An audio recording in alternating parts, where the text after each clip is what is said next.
Como que vai para as redes? Está gravando. Ok, já temos 39 pessoas na sala.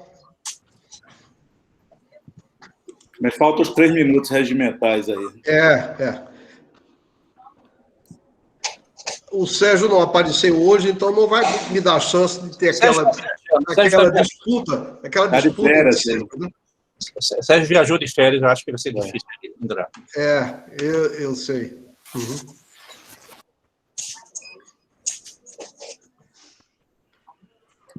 Bom, 43 pessoas, então tá bem. Eu acho que podemos começar, né? Podemos. São 16:01, eu vou fazer uma introdução como usual do Celso. Inicialmente eu pensei, eu vou sentar, relembrar e vou fazer a introdução com base na memória. Mas aí depois pensei, puxa, mas e se me perguntarem algumas datas, eu não vou saber dizer, né?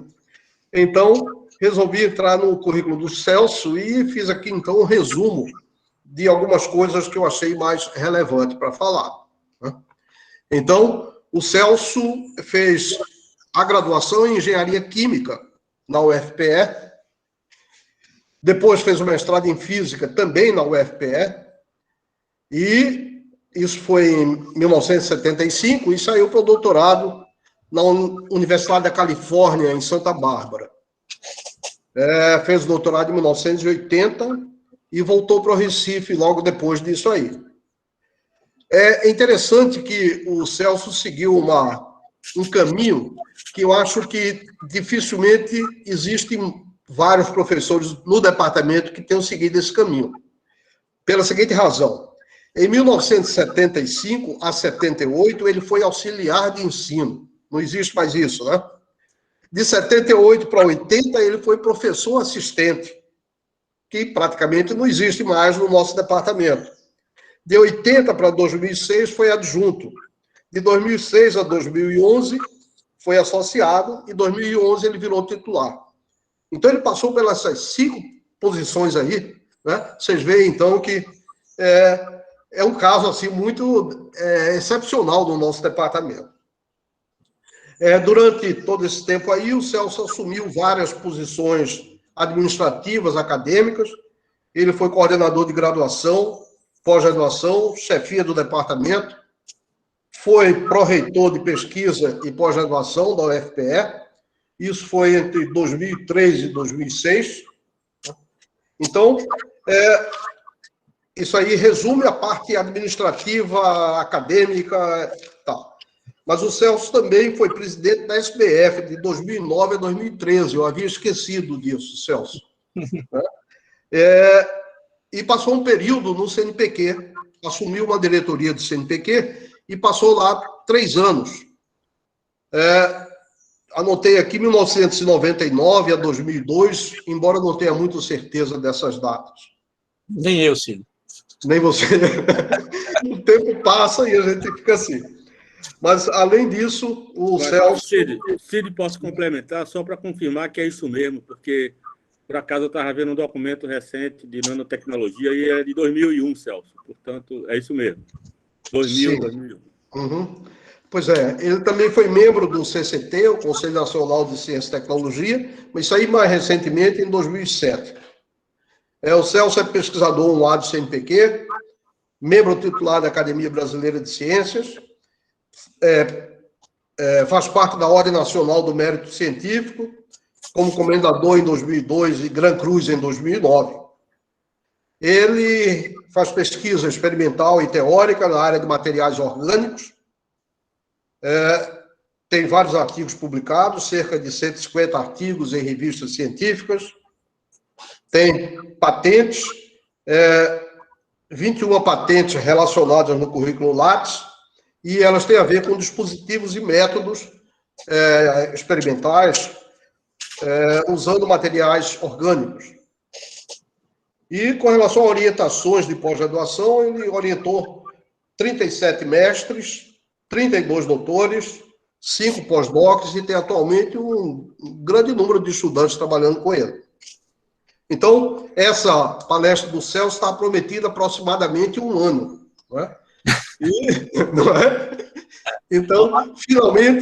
finalmente hoje nós vamos ter então a palestra que o Celso vai apresentar aí para nós. Então, Celso, obrigado por ter aceito depois de tanto tempo. Foi uma série de incidentes, de problemas. A palavra é sua. E pedido. Mas então é um prazer. Obrigado, Cília. Obrigado, a Nath aí. Posso começar a fazer a apresentação, não é isso? Então, Pode. Vamos ver aqui. Está carregando ainda o sistema. Por alguma razão ainda. Agora.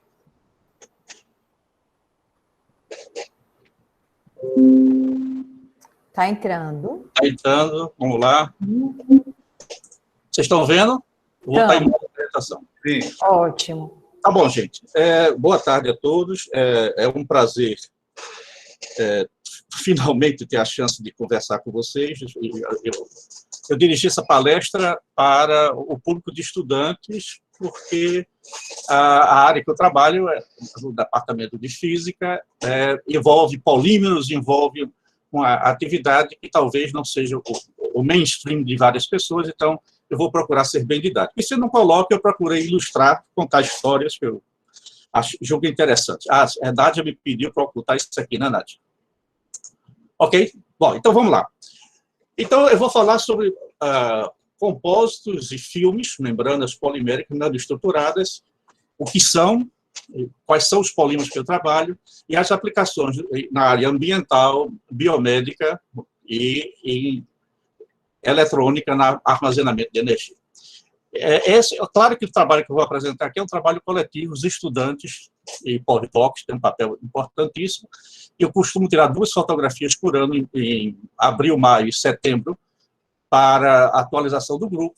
2020 não foi possível, a última fotografia que eu tenho é de setembro de 2019, com pequenas mudanças. Esse é o meu grupo, as pessoas que, à medida que eu for apresentando, eu vou fazendo referência à contribuição de cada um. Na verdade, é a contribuição coletiva, porque em cada projeto tem várias pessoas associadas. Bom, eu vou falar, essencialmente, o resumo que eu vou falar, vou contar um pouquinho sobre o uso desse sistema da construção de supercapacitores, na área de microfluídica, que é a questão do eletromolhamento. São conceitos que eu sei que são estranhos para a maior parte das pessoas, eu vou tentar ser didático o suficiente para que vocês possam acompanhar. Remediação de água significa remoção de contaminantes de meios aquosos. Esses polímeros podem ser usados para isso, e também esses nanocompósitos de fios poliméricos podem ser usados para interação com moléculas biológicas. E uma aplicação importante do grupo, como eu vou mostrar, é na purificação de ácido nucleico, DNA e assim por diante. Nós temos as patentes que se referiam, várias delas dizem respeito a isso. E como associado a isso, o uso dessa interação de polímeros como moléculas biológicas, DNA e assim por diante, para a proposta de técnicas de diagnóstico molecular. O PCR é um diagnóstico molecular. A ideia é fazer um sistema simples que pudesse, por exemplo, no caso da COVID, claro que a gente não trabalha com COVID, mas para um caso de uma doença, ser um chip, ser feito no laboratório de maneira rápida, um teste de natureza molecular e não sorológica. Hoje em dia, todo mundo sabe qual é a diferença de uma coisa para outra. Antigamente, quando eu falava, as pessoas... Agora, pelo menos, já ouviu falar em PCR, já ouviu falar em teste sorológico. Muito bem, então a ideia é fazer testes moleculares. Alguns desses compósitos e desses materiais que a gente prepara também podem ser usados para sensores e em aplicações teranósticas que eu vou definir. E como eu disse a vocês, havendo tempo, eu vou comentar sobre a Covid à luz do que aconteceu com a epidemia de pólio nos anos 50. Eu vou começar com a história de polímeros. Vou tentar ser didático para os estudantes. Polímeros, todo mundo sabe que são macromoléculas muito grandes. O que talvez poucas pessoas tenham percebido é que a mecânica quântica já estava sendo desenvolvida nos anos 20 e as pessoas não tinham ideia de que existiam polímeros. Claro que os polímeros naturais existiam. O primeiro polímero feito pelo homem foi a borracha vulcanizada. Isso é interessante, porque Charles Goodyear, a indústria de pneus vem daí, Charles Goodyear resolveu um problema. Os carteiros americanos usavam sacolas de borracha natural. No inverno americano se tornava quebradiço, no verão se tornava pegajosa. Como tornar a borracha mais confiável? Ele desenvolveu a vulcanização, acrescentou enxofre e aqueceu e vulcanizou. Né? Rigorosamente, se vocês pensarem, um elástico desse de moeda, de cédulas, é uma macromolécula, porque são fibras que estão associadas.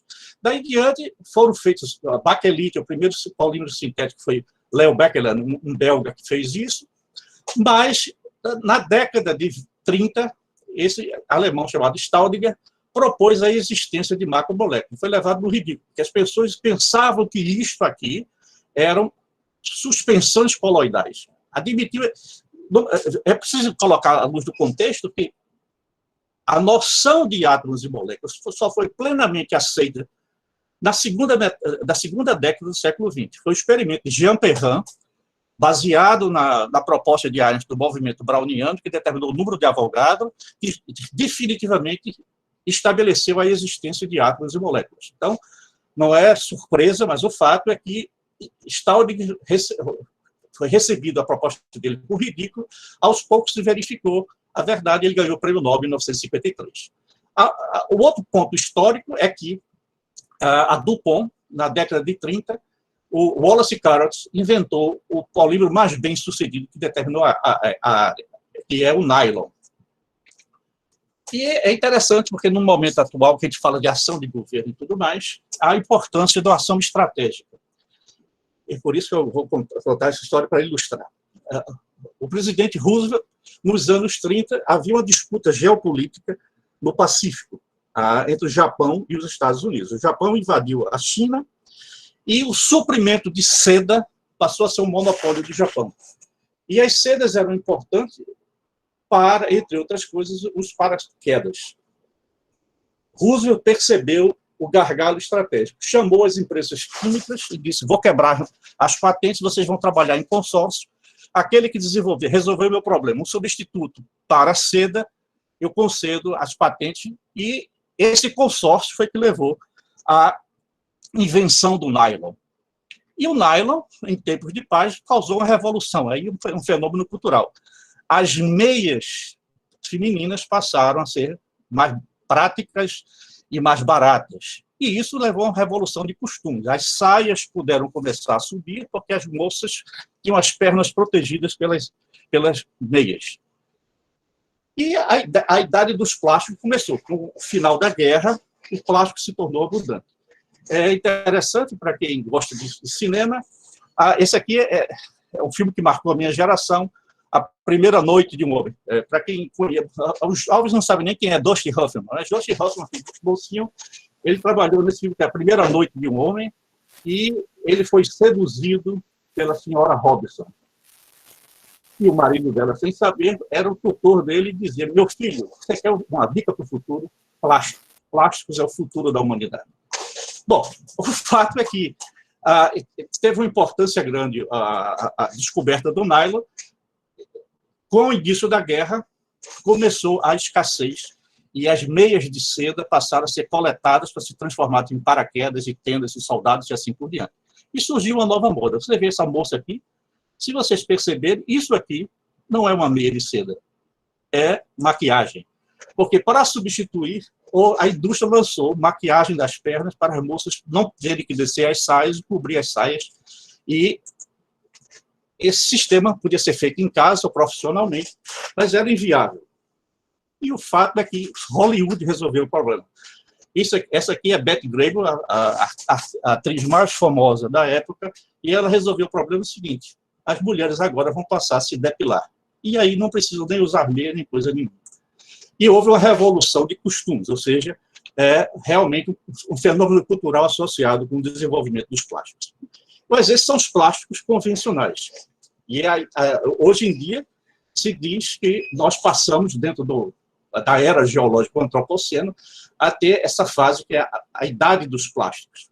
E os plásticos, em 1967, era o futuro, hoje em dia é um problema, porque nós sabemos que a poluição dos plásticos não degradáveis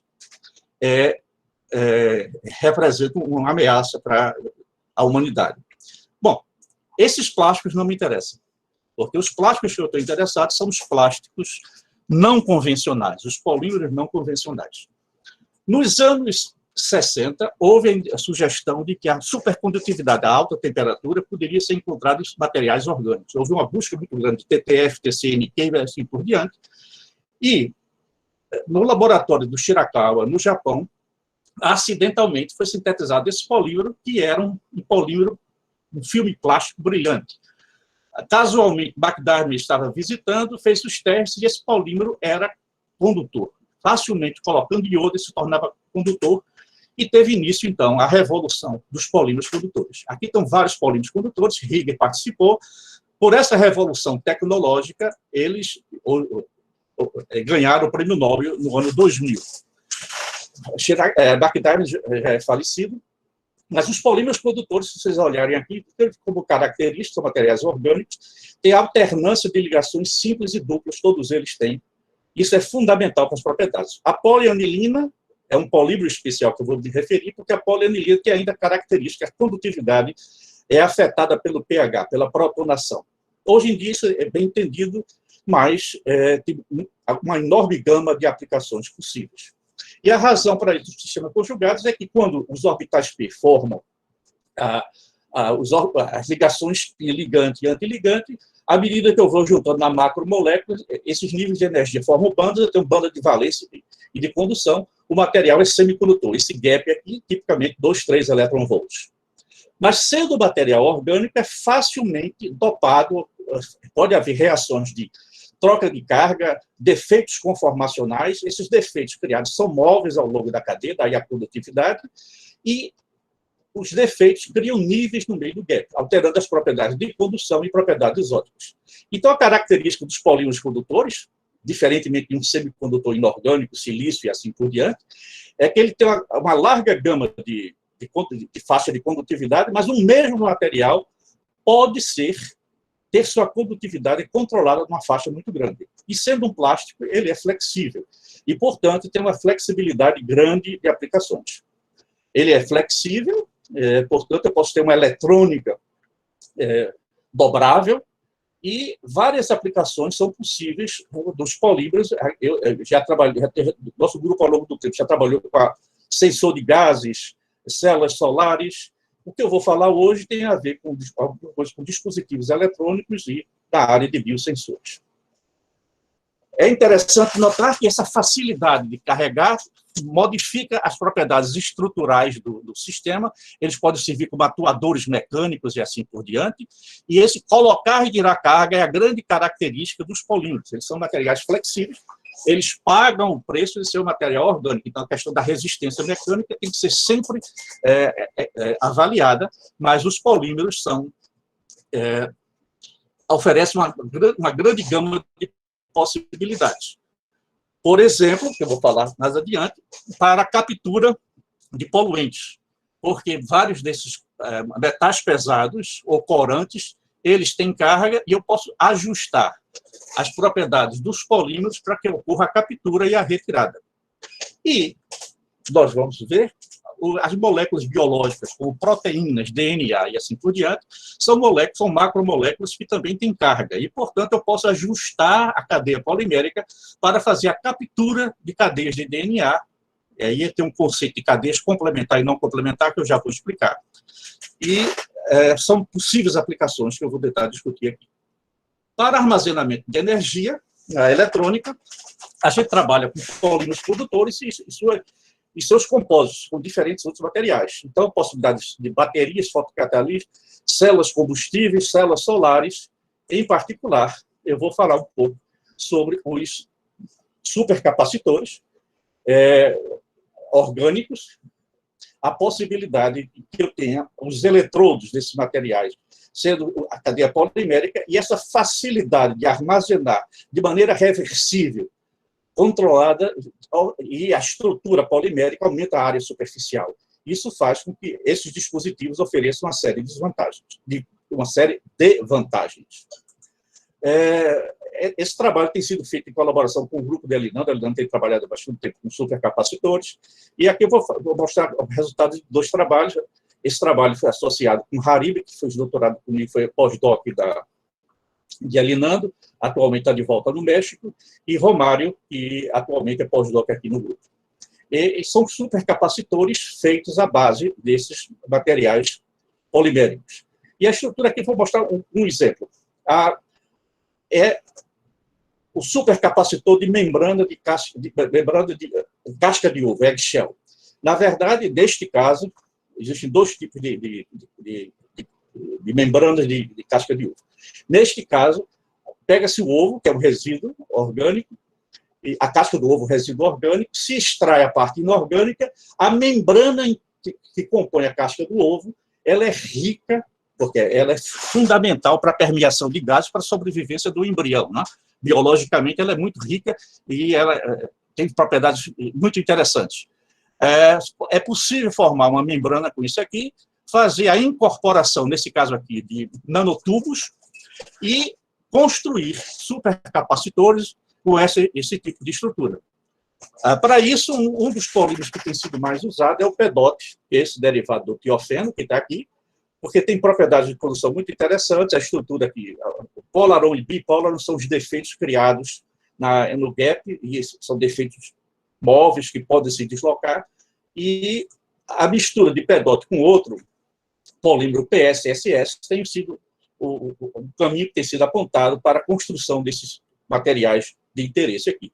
Por quê? Porque o PSSS dá uma estabilidade mecânica, estabilidade química, e essa combinação tem sido bastante usada. Quando eu falo de supercapacitor, a gente tem o diagrama de Ragone. Na verdade, armazenamento de energia. Eu tenho, por exemplo, baterias que conseguem armazenar energia em alta densidade, mas liberam lentamente. Ou eu tenho capacitores eletrolíticos que conseguem liberar energia de maneira rápida, mas tem baixa densidade de energia. O ideal é ter supercapacitores que ficassem nesse quadrante que aqui está. Então, essa é a busca de supercapacitores, em particular, os supercapacitores orgânicos. Essa animação que está aqui, eu crédito é de Romário. Romário é o ninja para fazer essas coisas, foi ele que me ajudou. Eu não saberia fazer, mas graças a Romário, vocês estão vendo uma animação mostrando aqui a diferença entre um maratonista ou um sprinter.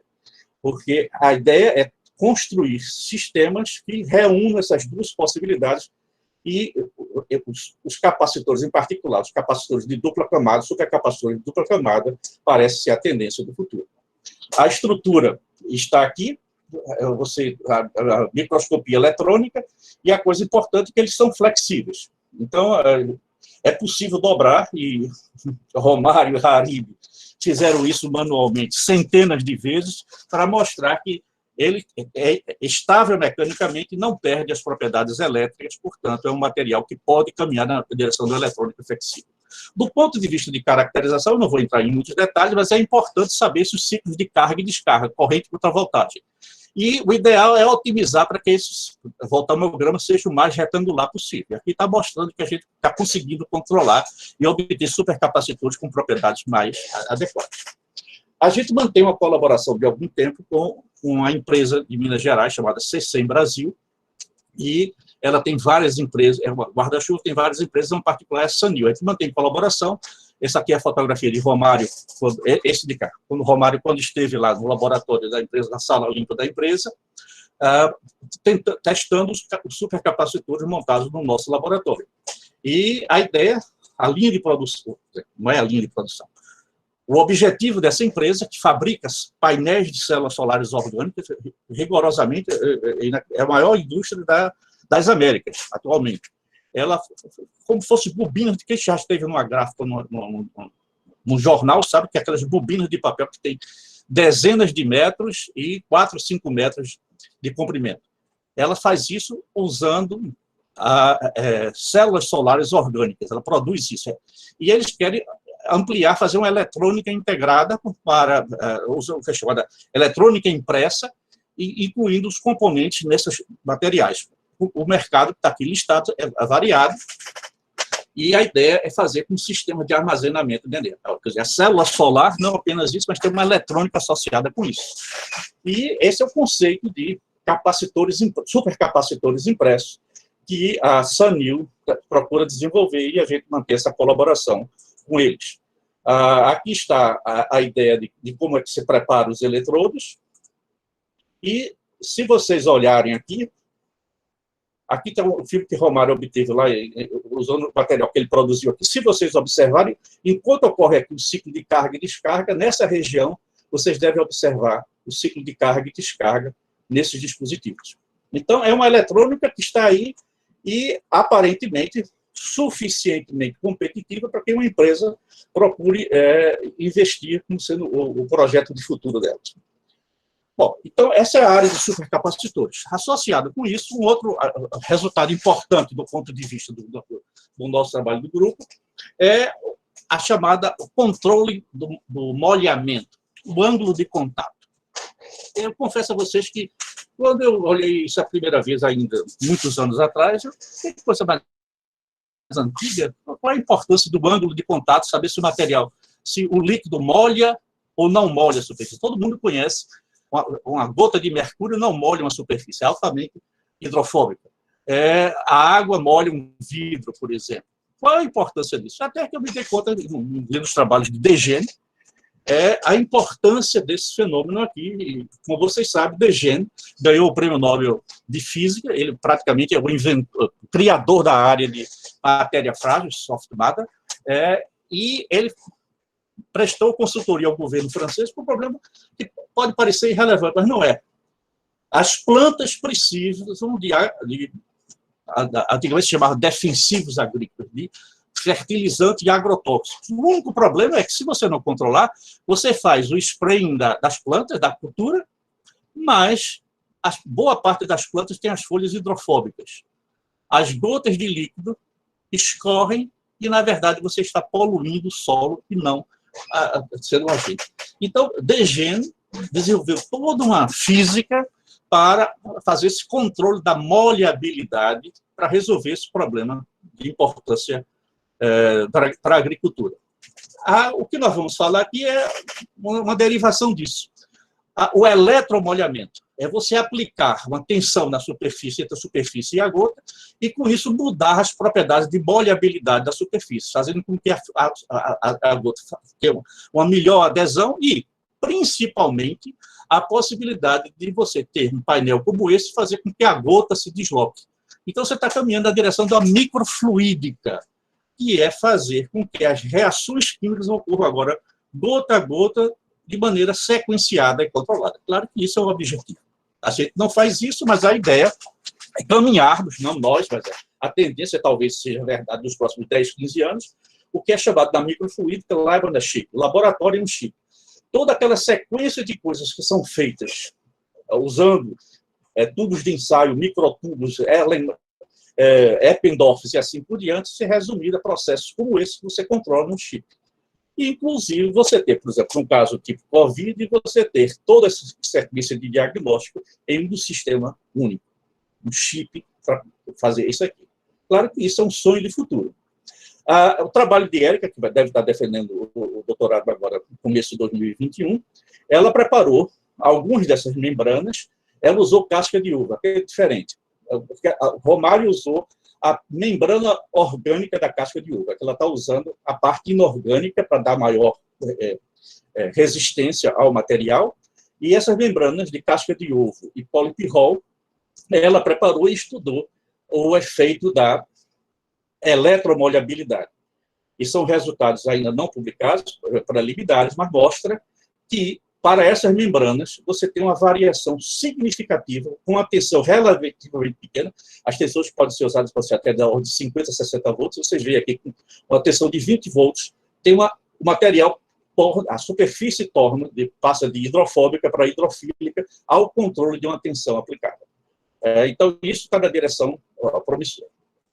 Agora, eu vou falar um pouquinho sobre a parte ambiental. Qual é a importância disso? Esse é chamado um problema que tem preocupado a ONU e várias agências, o problema da escassez de água e escassez de água potável no mundo de hoje.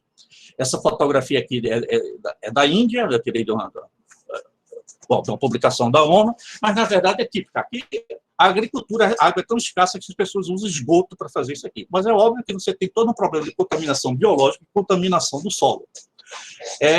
Então, as implicações da contaminação dos recursos hídricos tem implicações para a saúde, implicações na biologia, implicações econômicas gravíssimas, e isso é uma das prioridades das metas da ONU para esse século. Quais são as fontes de contaminação? Elas podem ser pontuais, uma fábrica, uma estação de tratamento de esgoto e assim por diante, ou elas podem ser não pontuais. A agricultura, fertilizantes que escorrem, resíduos animais e a própria cidade e assim por diante. Então, você tem um problema concreto, contaminação, especialmente em cidades com esgoto, matéria orgânica, indústrias com metais pesados. Você tem um problema de corantes, né? Esse é um problema sério na região de Toritama, Santa Cruz do Capibaribe, aqui em Pernambuco. Há o ditado que a cor do Capibaribe é a cor da moda. Se você passa, o rio Capibaribe está vermelho, você sabe que os jeans da moda vão ser da cor vermelha, ou azul, ou verde, e assim por diante. Porque não há muito controle para o tratamento dos resíduos. Ou um outro problema, a chamada eutroficação, que é a contaminação de íons eliminando o teor de oxigênio. Isso faz com que as algas explodam, matando a vida no meio. Mais agravante, essa contaminação não é apenas superficial, mas ela pode penetrar os aquíferos, e aí a contaminação é de longo prazo e com prejuízos praticamente irreversíveis. Então, essa é uma prioridade, é um problema de grande interesse. Eu vou mostrar alguns resultados obtidos no nosso grupo, onde a gente pode mostrar que esses materiais podem ser ajustados para remoção. Então, esse foi o trabalho de mestrado de Edson. A gente preparou membranas de polipirrol, quitosana. Quitosana é um polímero que a gente compra, mas ele é extraído da carapaça de crustáceo. E magremita, que é um óxido de ferro magnético. Então, você consegue preparar esse sistema, e esse sistema é magnético e tem revestido por polímero. Aqui agradeço ao Alexandre Ricaldo pela caracterização magnética desses compósitos, e aqui mostrando que eles podem, eu posso ajustar o pH, posso ajustar as cargas desses polímeros, por exemplo, para fazer com que a remoção seja eficiente. E uma característica interessante é que, como esse processo de carga é reversível, eu posso fazer a captura e a eluição, ou seja, soltar o que eu capturei. Com isso, a depender do caso, pode ser vantajoso você reciclar o material. A comparação dos resultados da gente com o da literatura mostram que os nossos materiais são competitivos. Um outro resultado agora é a preparação não de compósitos, mas de filmes. E o Romário, no doutorado dele, preparou essas membranas de PVDF, PEDOT, um sistema como esse, para reciclagem, para captura de corantes. E aí caminhando na direção de ajustar as cargas para que essa captura seja seletiva. Você ajusta as cargas, o material que você está trabalhando, para capturar um corante e não outro corante, e assim por diante. Então, vários exemplos, não vou cansar vocês, mas vocês podem ver que diferentes corantes eu tenho a captura seletiva, e esse filme que o Romário mostrou, ele vai pegar 2 corantes, misturar, colocar aqui e passar pelo sistema de captura.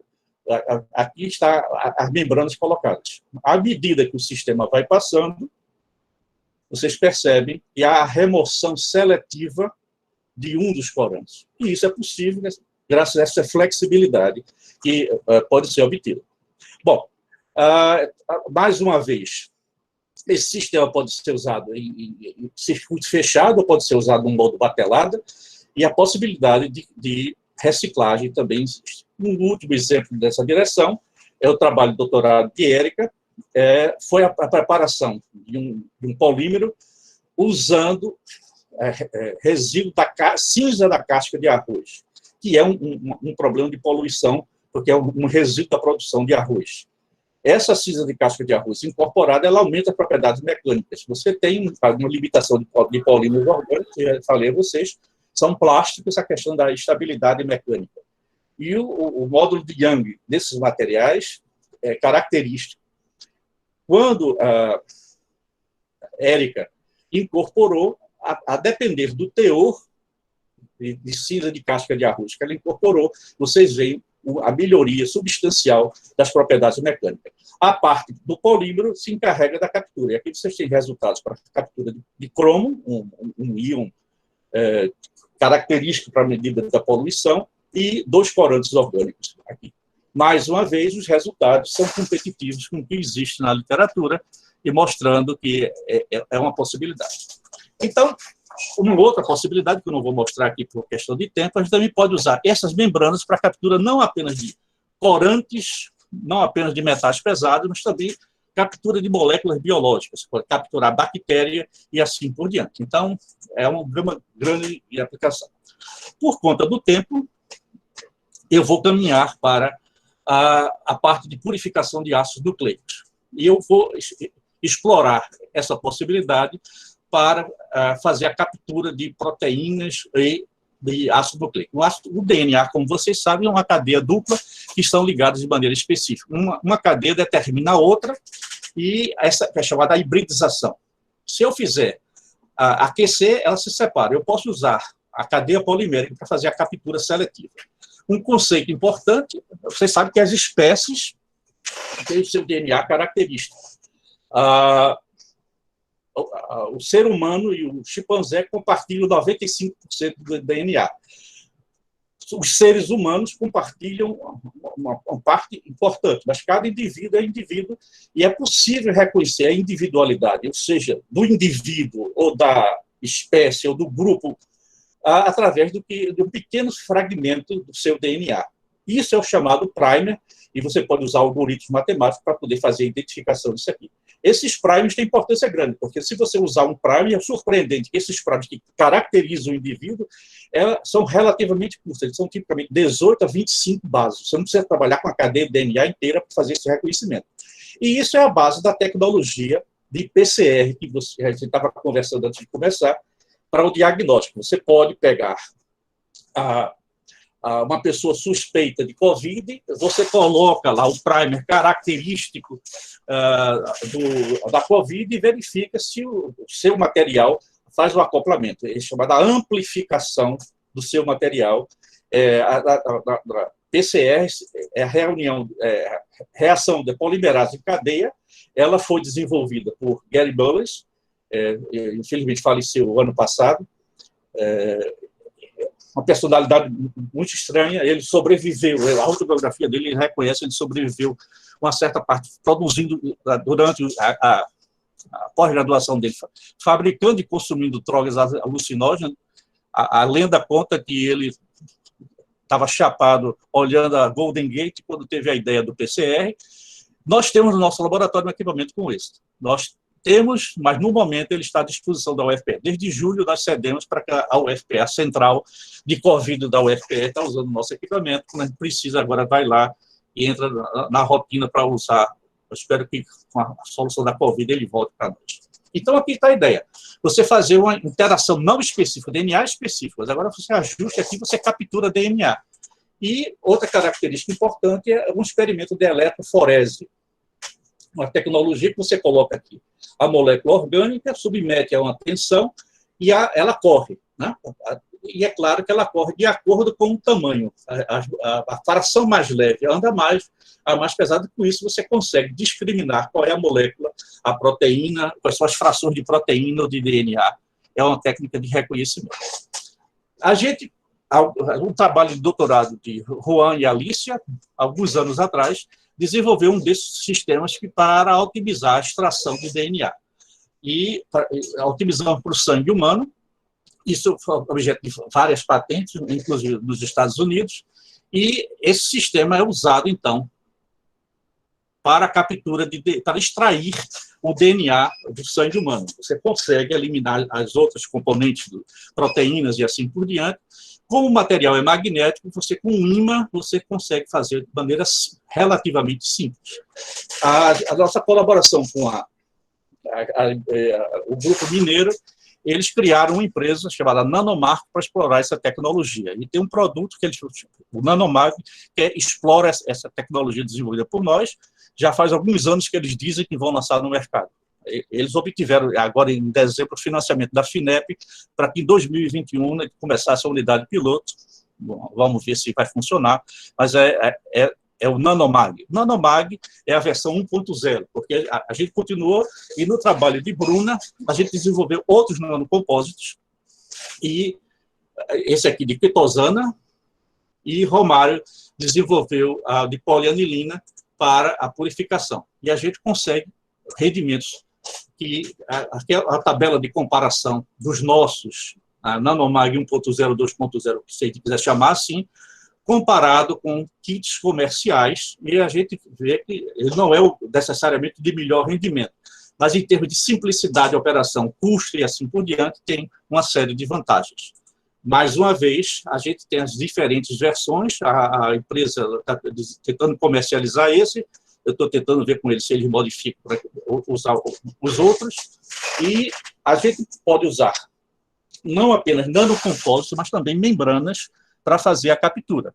E como é que ele prepara essas membranas? Aqui é o trabalho de Maurício, que à época era estudante de mestrado, agora de doutorado de Kleber, lá na engenharia mecânica. A gente prepara uma solução polimérica, coloca nesse sistema de eletrofiação.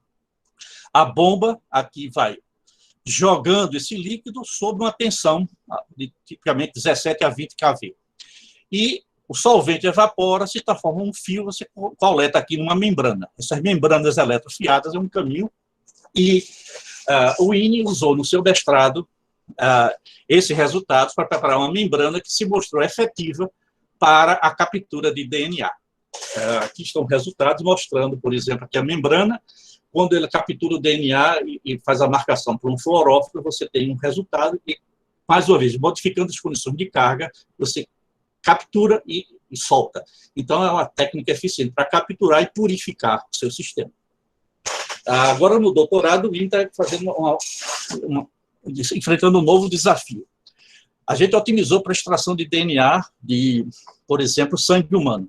DNA de plantas é mais complicado, porque a estrutura vegetal tem carboidratos e uma série de outros componentes que tornam mais difícil, mas o INE tem a prova do conceito, de ela está macerando folhas de alface, e ela tem resultados que se mostram competitivos, inclusive em relação a kits comerciais. Então, esse é um trabalho em andamento, o rendimento ainda não é o ideal, mas apesar do distanciamento das dificuldades, a gente espera que esse semestre consiga melhorar. Qual é o sonho? O sonho é fazer com que essa captura de DNA não seja genérica, mas seja específica. Eu não quero capturar DNA geral, eu quero capturar o DNA do Covid, eu quero capturar o DNA do Zika, tornar específico. Isso é o cálice sagrado da área. Se espera que existam soluções para esse problema. A gente está tentando algumas. Normalmente, todos se baseiam o que se chama na área, uma ligação não tão forte, mas há uma singularidade. Grupos tiol, SH, tem uma estranha afinidade por ouro e metais nobres. Então, boa parte dessas tecnologias envolve você usar um grupo tiolado, segura no ouro, e aqui você funcionaliza do outro lado para fazer a captura. Então, essa é uma tecnologia que o INE tem a prova do conceito na direção do cálice sagrado. Ela preparou uma membrana, incorporou ouro, conseguiu fazer a fixação do probe, do gancho que vai lá, e conseguiu capturar seletivamente o DNA. Então, é um trabalho ainda em andamento, não publicado ainda, mas está na direção correta. Aqui tem as imagens, e aqui está mostrado, quando ele expõe, não se fosse Covid, não é Covid, você usou o gancho lá do Covid. Se você expõe uma amostra que tem Covid, dá positiva. Se você tiver uma outra doença não complementar, essa é a diferença. Claro que nós temos esses resultados para sistemas modelos, é o DNA de esperma de salmão que ela está usando, mas vai na direção que nós queremos.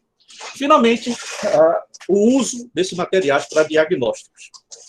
Para diagnósticos, a gente fez trabalhos na direção de sensores de impedância, e o trabalho de doutorado de Graciela, a gente desenvolveu um sistema em que usa substratos poliméricos para fazer teste de diagnóstico. Eu não vou entrar em muitos detalhes, mas você pega PET, recobre com polímero e coloca lá o primer para fazer a captura.